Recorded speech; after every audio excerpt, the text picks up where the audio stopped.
ट्यूटशाला में आप सबका स्वागत है।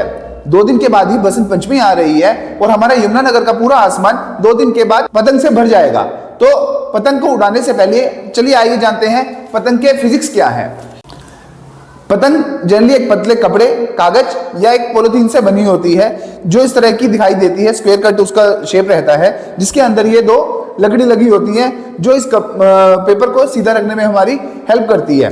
हम क्या करते हैं, हम इस साइड से इस तरह से कन्नी बांध देते हैं जो डोर या मांझे की बनी होती है। कई बार अगर हवा का प्रेशर हमारा सही नहीं होता तो हम क्या करते हैं, हम इसके साथ एक पूंछ भी बांध देते हैं। तो आइए इसकी फिजिक्स के बारे में जानते हैं, पतंग उड़ती कैसे है। अगर फिजिक्स की भाषा में हम बात करें तो पतंग के 4 तरह की फोर्सेस लगती है। एक होती है लिफ्ट जो ऊपर की तरफ लगेगी, एक होती है ग्रेविटी जो हमेशा अर्थ की तरफ नीचे की तरफ उसको पतंग को खींचती है। दूसरा जिस साइड से हम मांझे को बांधते हैं उसे हम थ्रस्ट बोलते हैं, तो वो फोर्स कहलाती है थ्रस्ट, जो उसको हमें धागे के साथ पतंग को हमारे तक पकड़ बनाए रखने में हमारी हेल्प करती है। और उसी थ्रस्ट के अंदर एक टेंशन पैदा होती है जिसके कारण वो पतंग सीधी रहती है और एक एंगल जो पतंग और अर्थ के बीच में बनता है उसको हम सीधा रख पाते हैं। जो बैक साइड में लगती है, जो जिसकी वजह से पतंग ऊपर की तरफ जाती है, वो फोर्स हमारी कहलाती है ड्रैग फोर्स।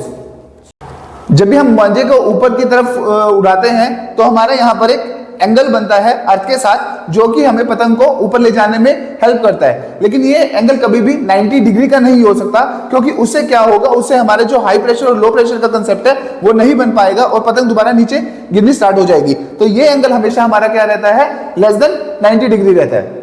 पतंग उड़ाने के प्रिंसिपल को हम एरोडायनामिक्स की मदद से समझेंगे।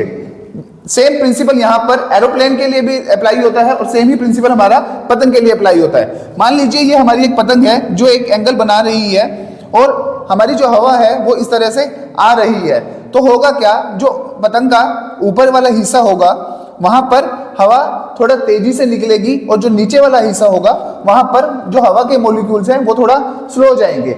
जब ये स्पीड का वेरिएशन होगा तो स्पीड के वेरिएशन की वजह से नीचे की साइड हवा का हाई प्रेशर बनेगा और ऊपर की साइड लो प्रेशर बनेगा। तो लो प्रेशर की वजह से क्या होगा, पतंग का ये वाला एंगल होगा और उसके पीछे एक ड्रैग फोर्स लगनी स्टार्ट हो जाएगी जिसकी वजह से हमारी पतंग ऊपर की तरफ उड़ना स्टार्ट हो जाएगी। तो आशा करता हूं आप सबको फिजिक्स का हमारा ये पतंग उड़ाने का प्रिंसिपल समझ में आया होगा और बसंत पंचमी पर आप खूब पतंगे उड़ाएंगे। Thank you so much.